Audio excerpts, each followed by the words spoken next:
नमस्कार दोस्तों, स्वागत है आप सभी का सच्ची श्रद्धा से कमेंट में जरूर लिखे हर हर महादेव, राधे राधे देवों के देव महादेव सदैव आप पर अपनी कृपा बनाए रखें। एक बार की बात है दोस्तों, भगवान श्री कृष्ण और राधा जी दोनों ही एक झील के पास बैठे थे।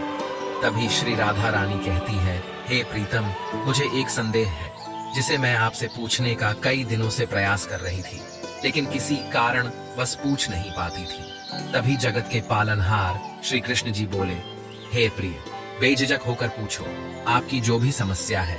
तभी श्री राधा रानी जी कहती है, हे प्रीतम पत्नी की वह कौन सी 3 चीजें जिसे पति को अवश्य देखना चाहिए। तब श्री कृष्ण कहते हैं, हे राधे, आप सच में जगत की देवी हो, क्योंकि यह प्रश्न बहुत ही सुंदर और अपने गृहस्थ जीवन को जीने वालों के लिए बेहद जरूरी है। लेकिन मैं आपको एक कथा के माध्यम से समझाऊंगा, इस कथा को पूरा सुनना।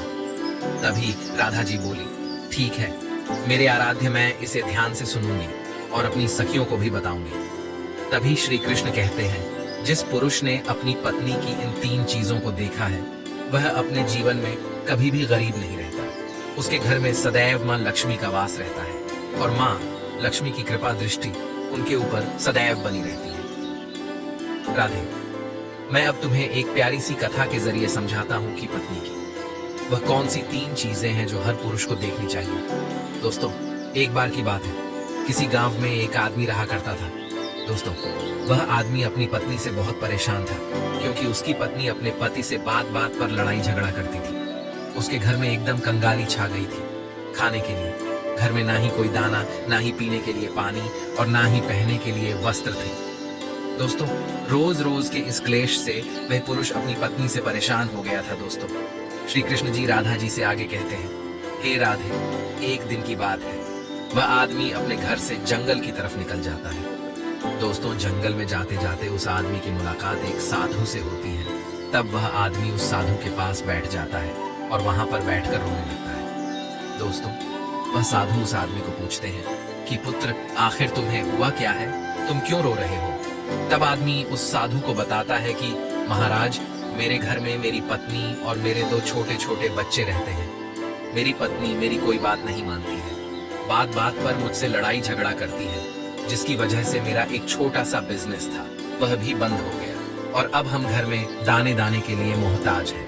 हमारे घर में खाने के लिए कुछ भी नहीं है, पीने के लिए पानी नहीं है और पहनने के लिए वस्त्र भी नहीं है।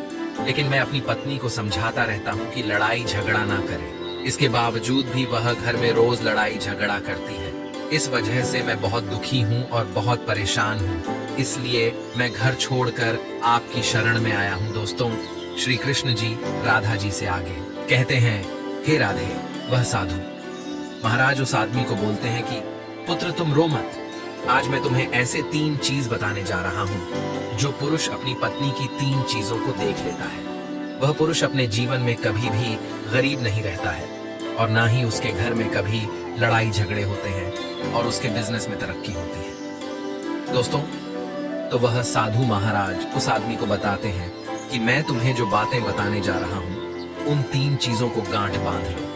तब आदमी उस साधु महाराज की बातें बहुत ध्यान से सुनता है और साधु महाराज से बोलता है कि प्रभु, आप मुझे जल्द से जल्द बताइए, वह कौन से 3 चीजें हैं जो हर पुरुष को अपनी पत्नी की देखनी चाहिए। दोस्तों, तब वह साधु महाराज उस आदमी को एक कहानी सुनाते हैं। किसी नगर में एक सेठ रहा करता था। उस सेठ का बहुत बड़ा व्यापार था। उसके घर में सेठ और उसकी पत्नी रहा करते थे। उस सेठ और सेठानी में आपस में बहुत प्रेम था। उनके घर में कभी भी लड़ाई झगड़ा, किसी प्रकार का कोई अंधा क्लेश नहीं होता था। इसलिए उसके घर में सदैव मां लक्ष्मी का वास रहता था और उनके बिजनेस में दिन दुगनी रात चौगुनी तरक्की होती थी। उन सेठ सेठानी में इतना प्रेम था कि आसपास के लोग उनके इस प्रेम को देखकर जय जय करते थे। दोस्तों, सेठ और सेठानी के इस प्रेम की मिसाल हर गांव वाले देते थे। ऐसे कर करके उस सेठ और सेठानी की बात उस गांव की राजा तक भी पहुंच जाती है। दोस्तों, जब सेठ सेठानी की बात उस राजा के पास पहुंचती है तो वह राजा भी उनके प्रेम की मिसाल की तारीफ करते हैं और कहते हैं, हमारे गांव में एक पुरुष और स्त्री ऐसे भी हैं जिनके घर में कभी भी लड़ाई झगड़ा नहीं होते हैं उन दोनों में आपस में इतना प्रेम है कि जितना मैंने आज तक अपनी जिंदगी में कभी भी नहीं देखा। दोस्तों, एक बार की बात है, वह राजा पूरे नगर में ढिंढोरा पिटवाते हैं और कहते, इस राज्य में जितने भी लोग हैं वो सभी लोग अपने अपने घर में दिया जलाकर रखेंगे। तब राजा की रानी अपने राजा से पूछती है कि महाराज, आखिरकार आप सभी के घर में दिया क्यों जलवा रहे हैं? राजा रानी की बात सुनकर रानी को बोलते हैं कि दीपक प्रेम की निशानी होती है। जिसके घर में दीपक जलता है उसके घर में सदैव ही प्रेम बना रहता है। और मैं चाहता हूँ कि जो प्रेम सेठ और सेठानी के बीच में है वही प्रेम हमारे इस नगर में, हमारे इस राज्य में हर पति और पत्नी के बीच में हो। इसीलिए मैं हर घर में दीपक जलाना चाहता हूँ। दोस्तों, कृष्ण जी राधा जी से आगे कहते हैं, हे राधे राजा, पूरे नगर में ढिंढोरा पीटते हैं और बोलते हैं सभी के घर में दीपक रात भर जलना चाहिए। दोस्तों, राजा की बात मानकर सभी नगरवासी अपने अपने घर में दिया जलाते हैं, लेकिन जैसे ही आधी रात होती है सभी के घर के दीपक बुझ जाते हैं। लेकिन उस सेठ और सेठानी के घर का दीपक अभी भी जल रहा था, क्योंकि दोस्तों दीपक प्रेम की निशानी होती है और जो सेठानी थी वह अपने घर के दीपक को सदैव जलाए रखती थी, जिससे सेठ और सेठानी का प्रेम बरकरार रहे।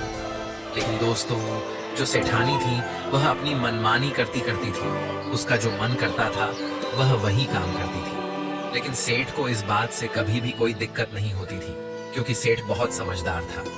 वह सोचता था कि यदि मैं अपनी पत्नी के साथ रोक टोक करूंगा तो घर में बेवजह ही लड़ाई झगड़ा होंगे। दोस्तों, इसीलिए सेठ सेठानी की कई चीजों को और कई बातों को अनदेखा करता था। वह सेठ इसलिए अनदेखा करता था ताकि पति पत्नी में वह प्रेम व्यवहार बना रहे। एक दिन की बात है दोस्तों, राजा और रानी अपने छत के ऊपर खड़े होकर अपने नगर का नजारा देख रहे थे और वह राजा और रानी देखते हैं कि उनके पूरे राज्य में अंधेरा था, लेकिन सिर्फ एक सेठ और सेठानी का ही गांव का घर था जहां दीपक जल रहा था। दोस्तों, तब राजा रानी से बोलता है कि देखो, सेठ और सेठानी में कितना प्रेम है। सभी के घरों का दीपक बुझ गया है, लेकिन सेठ और सेठानी के घर का दीपक अभी भी जल रहा है। इसका मतलब यह है कि सेठ और सेठानी में बहुत ही ज्यादा प्रेम है। तब रानी अपने राजा से बोलती है कि महाराज, सेठ और सेठानी में जो भी प्रेम है वो इसीलिए है क्योंकि सेठानी समझदार है, इसलिए सेठ के घर में प्रेम है। दोस्तों, जब राजा रानी की बात सुनता है तब राजा बोलता है कि नहीं महारानी, यहाँ पर सेठ ज्यादा समझदार है, इसलिए उनके घर में कभी भी लड़ाई झगड़ा नहीं होते हैं। दोस्तों, रानी बोलती है कि सेठानी समझदार है। राजा बोलते हैं कि नहीं, सेठ समझदार है। दोस्तों, सेठ और सेठानी की बात को लेकर राजा और रानी में बहस होने लगा। तब राजा बोलता है कि देखो, हमें बहस करने की जरूरत नहीं है, क्यों ना हम दोनों उनकी एक परीक्षा लें। परीक्षा में जो पास होगा वही समझदार होगा। राजा और रानी अपनी बात से सहमत हो गए और उन दोनों की परीक्षा के लिए तैयार हो जाते हैं। दोस्तों, तब राजा अपने महल में जाता है और अपनी दासी को बुलाता है और वह अपनी दासी से बोलता है, उस सेठ के पास जाओ और जो जो प्रश्न मैं तुमसे बोल रहा हूँ वह तुम सेठ को बोलना। वह दासी बोलती है, ठीक है महाराज। फिर वह दासी राजा की बात सुनकर सेठ के पास जाती है। इस समय घर में सेठ ही था। सेठ की पत्नी बाजार गई थी कुछ सामान लेने के लिए। दोस्तों, तो वह राजा की दासी सेठ से बोलती है कि सेठ जी, मैं राजमहल से आई हूँ, राजा साहब ने मुझे भेजा है। दोस्तों, श्री कृष्ण जी राधा जी से आगे कहते हैं, हे राधे। तब सेठ उस दासी को बोलता है कि बताइए, मैं आपकी क्या सेवा कर सकता हूँ? आप बैठिए, मैं आपके लिए पानी लेकर आता हूँ। तब वह दासी सेठ से बोलती है, नहीं सेठ जी, मैं राजा की दासी हूँ, बस आपके पास राजा का समाचार लेकर आई हूँ। दोस्तों, श्री कृष्ण जी राधा जी से आगे कहते हैं, हे राधे। तब वह सेठ बोलता है कि ठीक है दासी, आप मुझे बताइए राजा साहब ने क्या समाचार भेजा है मेरे लिए। तो दोस्तों, वो दासी सेठ से बोलती है कि सेठ जी, राजा साहब ने मुझे ये बोला है, यदि तुम अपनी पत्नी को छोड़ देते हो तो वह तुम्हें खूब सारे हीरे और जवाहरात देंगे, तुम्हें राजमहल में एक अच्छे पोस्ट पर नौकरी भी देंगे। लेकिन सेठ राजी नहीं हुए। दूसरी बात, रानी ने राजा से बोला था कि सेठ समझदार नहीं है। सेठानी समझदार है। दोस्तों, सेठ और सेठानी की बातों को लेकर राजा और रानी में फिर से कहासुनी होने लगी। तब रानी राजा से बोलती है कि तुमने सेठ की परीक्षा ली है, मैं भी सेठानी की परीक्षा लेना चाहती हूँ। तब इससे बात क्लियर हो जाएगी कि सेठ और सेठानी में कौन ज्यादा समझदार है। तो वह राजा रानी को आदेश देता है कि प्रिय, तुम भी एक बार सेठानी की परीक्षा ले लो। तब रानी अपने राजमहल से एक दास को सेठानी के पास भेजने को कहता है। बस राजा के कहने की देर थी। रानी ने तुरंत ही एक दास को भेज दिया और अपने दास से बोलती है कि जो मैं तुम्हें बोल रही हूँ ये सारी चीज जाकर उस सेठानी को बोलना। तब रानी का दास उस सेठानी के पास जाता है। इधर से सेठ अपने काम के सिलसिले में कहीं बाहर गया हुआ था। घर पर सेठानी ही अकेली थी।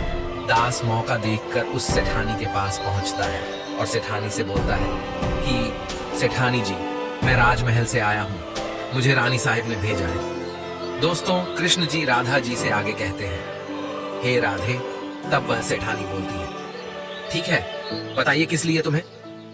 रानी साहिबा ने मेरे पास भेजा है दोस्तों। तब वह दास सेठानी से बोलता है कि रानी साहिब ने बोला है कि यदि तुम अपने पति को छोड़ दोगी तो वह तुम्हें बहुत सारे हीरे जवाहरात देंगे, और अगर तुम अपने पति को मार दोगी तो वह तुम्हें अपने राज्य का आधा हिस्सा दे देंगे। दोस्तों, दास की बात सुनकर सेठानी तैयार हो जाती है और कहती है, ठीक है, यदि रानी साहिबा राज्य का आधा हिस्सा मुझे देगी तो मैं अपने पति को मार दूंगी। दोस्तों, तब उस राजा का दास उस सेठानी से बोलता है कि मुझे कैसे पता चलेगा कि तुमने सेठ जी को मार दिया है। दोस्तों, तब सेठानी रानी के दास से बोलती है कि मेरे घर में जो दीपक जल रहा है वह तुम्हें दिख रहा है। तब दास बोला, हाँ दिख रहा है। तब सेठानी उस रानी के दास से बोलती है कि जब मैं अपने पति को मार दूंगी तो मैं ये दिया बुझा दूंगी तो तुम्हें पता चल जाएगा कि मैंने अपने पति को मार दिया है। अब वह दास सेठानी की बात सुनकर राजमहल को वापस लौट जाता है और राजा और रानी से यह सारी बात बताता है। सेठानी की बात सुनकर रानी बहुत अचंभित हो जाते हैं और रानी को स्त्री जाति से नफरत होने लगती है। दोस्तों, तब वह राजा अपने सारे दास दासियों को बुलाता है और बोलता है, देखो, मैं यह नहीं चाहता हूं कि राजा और रानी की वजह से किसी निर्दोष की जान जाए, तो ऐसा करो, उस सेठ के घर जाओ और उस सेठ को सारी बातें बता दो और उस सेठ को बचा लो। दोस्तों, इधर दास और दासी सेठानी के घर पर जाते हैं और सोचते हैं कि सेठानी तो सेठ को रात में मारेगी और दिया भी बुझाएगी। इससे पहले ही हम सेठानी के घर में हमला बोल देते हैं। दोस्तों, कृष्ण जी राधा जी से आगे कहते हैं, हे राधे, इधर रात भी नहीं हुई थी, शाम का समय था और जैसे ही राजा के सेवक सेठानी के घर पर ढाबा बोलते हैं तो देखते हैं कि सेठ पहले से ही मारा हुआ है। दोस्तों, तब राजा और रानी के दास दासिया उस सेठानी से बोलते हैं, सेठ जी तो मारा पड़ा है, लेकिन सेठ को तो तुमने रात में ही मारने को बोला था। दोस्तों, तब वह सेठानी उस दास और दासी से बोलती है कि सेठ को तो मुझे मारना ही था, रात में तो मुझे दिया बुझाना था, इसलिए सेठ को तो मैंने दिन में ही जहर देकर मार दिया है। अब मेरा काम है सिर्फ दिया बुझाने का। दोस्तों, वह सभी उल्टे पांव उस सेठ के घर से राजा के दरबार में चले आते हैं और राजा को सारी बातें बताते। दोस्तों, राजा क्रोध से आग बाबूला हो जाता है और उसको स्त्रियों से घृणा होने लगती है और वह अपने सैनिकों को भेजता है कि उस सेठानी को बंदी बनाकर ले आए। तब राजा के सैनिक उस सेठानी को बंदी बनाकर राजा के राज दरबार में पेश करते हैं। दोस्तों, कृष्ण जी राधा जी से आगे कहते हैं, हे राधे। तब वह राजा उस सेठानी को कारावास में डलवा देता है और वह राजा समस्त स्त्री जाति से नफरत करने लगता है। दोस्तों, वह साधु इस कहानी को गांव के उस आदमी को सुनता है। तब साधु उस आदमी से बोलता है, अब तुम्हें समझ में आ गया होगा कि स्त्री की वह कौन सी 3 चीजें हैं जो हर कोई पुरुष को देखना चाहिए। वह आदमी साधु से बोलता है कि महाराज, मुझे अभी भी समझ में नहीं आया, स्त्री की वह कौन सी 3 चीज हैं जो हर पुरुष को देखना चाहिए। तब वह साधु उस आदमी को बताते हैं कि हर पुरुष को अपनी स्त्री की सबसे पहली चीज ये देखनी चाहिए कि वह कहां पर जा रही है। दोस्तों, जो पुरुष अपनी स्त्री की यह चीज देखता है कि उसकी पत्नी कहां जा रही है, क्या कर रही है, तो उसके घर में कभी लड़ाई झगड़े नहीं होते हैं और वह अपनी पत्नी के ऊपर नियंत्रण कर। पता है दूसरी चीज है, पुरुष को पत्नी के अंदर यह चेंज देखना चाहिए कि उसकी पत्नी का बोल चाल कैसा है, वह अपने पति की इज्जत कर रही है कि नहीं, अपने पति की बात मान रही या फिर नहीं। जो स्त्री अपने पुरुष की बात नहीं मानती है, अपने पति की इज्जत नहीं करती है, वह अपने पति के साथ कुछ भी कर सकती है, जैसे कि उस सेठानी ने उस सेठ के साथ किया था। इसलिए हर पुरुष को अपनी पत्नी की यह चीज देखनी चाहिए। तीसरी चीज, वह साधु उस आदमी को बताता है कि हर पुरुष को पत्नी का चाल चलन जरूर देखना चाहिए। दोस्तों, जो पुरुष अपनी पत्नी के चाल चलन को देखता है और उसके चाल चलन पर उससे ज्यादा प्रेम नहीं करता है और अपने कंट्रोल में करके रखता है, तो उसके घर में लड़ाई झगड़ा कभी भी नहीं होते। दोस्तों, जो स्त्रियां अपने घर पर मनमानी करती हैं और पति की बातों को नहीं मानती हैं, उनके घर में इस तरीके की मुसीबत आती है। दोस्तों, ये 3 बातें वह साधु महाराज उस आदमी को बताता है और फिर वह आदमी इन 3 चीजों को गांठ बांध लेता है और साधु को प्रणाम करके अपने घर पर चला जाता है। दोस्तों, कृष्ण जी राधा जी से आगे कहते हैं, हे राधे, अब तो आप समझ गई होंगी कि वह कौन सी 3 चीजें हैं जो पुरुष को अपनी स्त्री की अवश्य देखनी चाहिए। तभी राधा जी कहती हैं, जी प्रीतम, आपने मुझे ये बातें बता के कृतज्ञ कर दिया है, मैं धन्य हो गई हूँ। दोस्तों, मैं उम्मीद करता हूँ आपको इस कथा से बहुत कुछ सीखने को मिला होगा। इस वीडियो को लाइक करें, अपने दोस्तों के साथ शेयर करें और हमारे चैनल आध्यात्मिक ज्ञान को सब्सक्राइब करना ना भूलें। धन्यवाद।